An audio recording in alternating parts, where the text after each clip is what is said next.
नमस्कार मित्रांनो, fat to फिटच्या day 22 मध्ये तुमचं सगळ्यांचं स्वागत आहे. सकाळी उठलो, स्ट्रेचिंग केली आणि त्याच्यानंतरला पियालो 2 ग्लास गरम पाणी.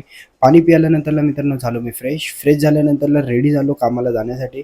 त्या अगोदर घेतला 30 ml चा पॅक आणि त्याच्यानंतरला बनवलो मी माझा ब्रेकफास्ट. आज मित्रांनो सोमवार होता, त्यासाठी पूर्ण टोटल व्हेजच ब्रेकफास्ट होता. त्यानंतरला मित्रांनो ब्रेकफास्ट एन्जॉय केला आणि देन घरातल्यांना बाय बाय करून निघालो मी माझ्या कामाला.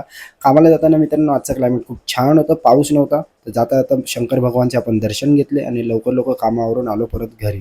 घरी आल्यावरती मित्रांनो घेतला माझा लंच केल्यावरती थोडा वेळ रेस्ट केला आणि त्याच्यानंतरला उठलो आणि फ्रेश झालो. फ्रेश झाल्यावरती चेंज केले आणि बनवले ओट्स बनवल्यानंतरला जिमची बॅग उचलून निघालो जिमला पोहोचलो होती, केली स्ट्रेचिंग, वॉर्मअप आणि आज होता बॅग, त्यासाठी घेतले पुलअप्स. नंतरला घेतले मित्रांनो सीटेड रोईंगचे 4 सेट. नंतरला घेतले लॅट पुल डाऊन. त्याच्यानंतरला घेतले डेडलिफ्ट झाल्यानंतरला घेतले रिव्हर्स पेकडेक मशीन आणि नंतरला मित्रांनो फायनल घेतले श्रग्स आणि लास्टला ॲप्स करून निघालो घरी आल्यावरती बनवला मील आणि हा होता आजचा माझा शेवटचा. तर चला तर मित्रांनो, आजचा डे 22 संपला. इथेच भेटूया आपण उद्या डे 23 ला. आणि अजूनपर्यंत जर लाईक केलं नसेल तर लवकरात लवकर लाईक करा आणि फॉलो केलं नसेल तर लवकरात लवकर फॉलो करा. चला ta-ta, bye bye, good night.